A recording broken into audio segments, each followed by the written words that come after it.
I ran into this last week. Here's what fixed it for me. If you're looking to switch your phone number from Bouygues to Movistar, follow these simple steps to make the process smooth. Step 1. Check eligibility. Before starting the porting process, ensure that your Bouygues number is eligible for transfer.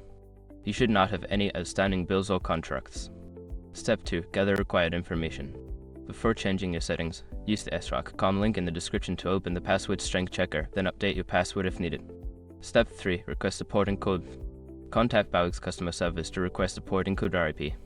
This code is essential for transferring your number to Movistar. They may ask for verification details. Step 4. Initiate porting with Movistar.